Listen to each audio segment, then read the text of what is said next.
स्वागत है आपका आज की चाय पे। अभी अभी साहिबा ने एक व्लॉग डाला है और उसमें अभी किसी ने मुझे कमेंट करा, मैंने जाके देखा। ये जो हाइजीन का इशू है, इसको सीरियस क्यों नहीं लेता ये परिवार। मतलब पहले तो वो बच्चों की तरह मिट्टी में खेल रही थी, चलो वो तो एक चीज़ थी। ये मुझे समझ नहीं आया, ऐसे कौन करता है। अगर इतनी मेहनत कर ही ली थी, अगर थके थे तो भाई इतनी मेहनत तो कर ली ना कि बेडशीट निकाल दी बेड पे से, उसको हटा दिया, तो अब अलमारी खोलो, नई बेडशीट लगा दो। ये क्या है कि मैंने बेडशीट को उल्टा करके लगा दिया। फ्रेंड्स, वो मिट्टी वाली हो रही थी, तो इसको ये नहीं पता है कि अगर कपड़े में मिट्टी चली जाती है तो वो चली जाती है, ऐसे झाड़ने से उस पे से जर्म्स नहीं निकलते हैं। और अगर कभी ऐसा फ्यूचर में हो ना, तो साहिबा जी, आप घर से जब निकल रहे हो, आप अपनी बेड के ऊपर ना एक पुरानी बेडशीट डाल के जाना। बट आप तो पहले निकल जाते हो, सही बात है। बट कोई बात नहीं, अपनी किसी मेड को बता देना कि क्योंकि मैं तो होती हूँ मुंबई में, तो जब भी मेरा पति घर से निकले, रूम से निकले, तो बेड के ऊपर पुरानी बेडशीट बिछा देना, नई बेडशीट के ऊपर, ताकि जब आप कहीं से थके हारे आओ तो आपको उल्टी करके ना बिछानी पड़े गंदी सी बेडशीट। और आप जब वो पुरानी बेडशीट हटाओ तो नीचे एक सफ़ेद साफ बढ़िया सी बेडशीट ऑलरेडी बिछी हो। ऐसे कौन करता है। अच्छा, अभी किसी ने कमेंट भी किया था कि ये जो परिवार है कार्बन फुटप्रिंट बढ़ा रहा है। एक्चुअली मुझे ऐसा लग रहा है कि यूनाइटेड नेशन कॉल आउट करेगी इस फैमिली को कि भाई तुम कर क्या रहे हो। तुम्हारी वजह से तो 50% पोल्यूशन बढ़ रहा है धरती का, alone because of this family.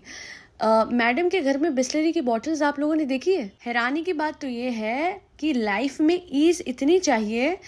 Side में बड़ी वाली जो बिस्लरी की बॉटल है वो लगी हुई है, वो किचन के लिए है। और वो जो छोटी छोटी बॉटल्स होती है उसके कार्टन साइड में पड़े हुए हैं, जिसमें से निकाल के जब आपको पानी, यार इतनी भी मेहनत नहीं करनी कि वो जो बड़ी वाली बॉटल है उसमें से आप प्लास्टिक की बॉटल में या ग्लास की बॉटल में जो आपको सूट करे उसमें पानी भर के रख लो। और इतने सारे मेड हैं, ये दादा वो दादा ये वो, इतने सारे हेल्पर्स हैं, बट इतनी ईज लाइफ में। जब आपको पानी पीना है तो आप साइड की एक बिस्लरी की बॉटल निकालते हो कार्टन में से और आप पानी पीने लग जाते हो। इतना पोल्यूशन, इतना आप जो प्लास्टिक है उसको लोग कहते हैं रीयूज़ करो, रिसाइकल करो, और आप इस इतना ज़्यादा जनरेट करो एक छोटे से हाउस होल्ड में, जहाँ पे आराम से आप ग्लास यूज़ कर सकते हो, बट आप साइड में यूज़ बॉटल्स भी ऐसी रखी होती है। और मैडम के घर की सफाई का तो कोई जवाब ही नहीं है। घर में नया बच्चा आने वाला होता है तो घर इतना प्रिम एंड प्रॉपर होता है हर किसी का, बिल्कुल कोई डस्ट नहीं, किसी तरीके से काम नहीं फैला होता, किसी तरीके से घर नहीं फैला होता। पर यहाँ पे तो बिल्कुल उल्टा ही हिसाब है। और मैं एक ही चीज़ कहूँगी कि कहीं से भी आप लोग आते हो, साहिबा जी आपके लिए स्पेसिफिकली, जब कोई ट्रैवल करके आता है, first thing that anyone does is to take bath. आप नहाती भी नहीं है, सीधा उन्हीं कपड़ों में जाके आप खाना खाने लगते हो या फिर आप सो जाते हो। सबसे पहले टेक बाथ, आप बाहर से आए हो, ये पता है बहुत बेसिक चीज़ हमें स्कूल में सिखाई गई थी।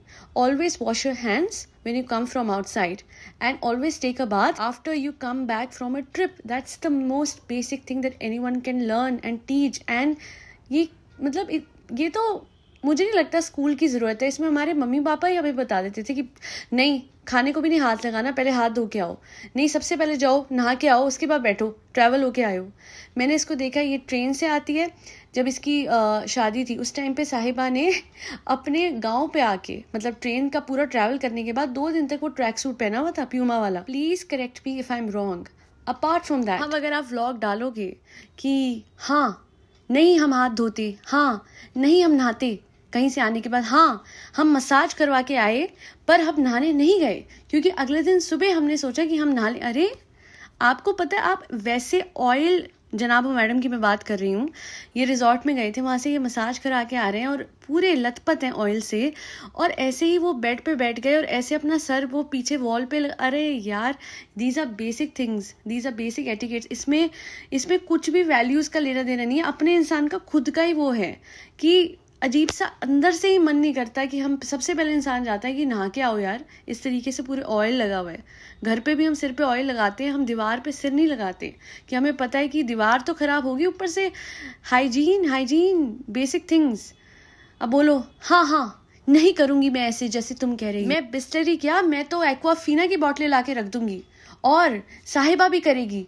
तुम क्या करोगे, तुम ट्रोलर हो। हाँ, हम तो सफाई के लिए भी कह देना तो हम ट्रोलर हैं, है ना। अगर हम ये कह दें कि उसको आप सीढ़ियों से उतारते वक्त हाथ में फ़ोन मत रखो, फ़ोन की तरफ वो ना देखे व्लॉगिंग के चक्कर में, और वो आराम से सीढ़ियाँ उतर ले, वैसे वो हाथ पकड़ के उतारना है। वैसे एक हाथ में व्लॉगिंग का फ़ोन होता है कि दोनों के दोनों उस तरफ देख रहे हैं और सीढ़ी की तरफ कोई नहीं देख रहा। अरे अपने आप को थोड़ा सा माइंडफुल होकर अपने व्लॉग्स बना लो, वरना तो आपको अनहाइजेनिक रहना है या फिर अपने घर का कार्बन फुटप्रिंट इतना बढ़ा देना है कि मुझे तो लगता है किसी इंडस्ट्रियल कंपनी से ज़्यादा इनका प्लास्टिक वेस्ट जनरेशन होगा। इतने बिस्लरी की बॉटल कौन, मतलब ठीक है पैसा आना इज़ वन थिंग, बट आपके पास बड़ी बिस्लरी की बॉटल साइड में लगी तो ही है, उसके बाद भी वो कार्टन्स डजंट मेक सेंस। खैर मैडम की मर्जी, वो जो खाए वो जो करे, वो मैदा खाएगी आटा नहीं खाएगी, वो प्लास्टिक वेस्ट जनरेट करेगी, वो नहीं नहाएंगे, वो लोग नहीं हाथ धोएंगे खाना खाने से पहले, आपको क्या। आज के लिए इतना ही। Do not forget to like share and subscribe to Aaj Ki Chai. Thank you so much for tuning in to Aaj Ki चाय पॉडकास्ट।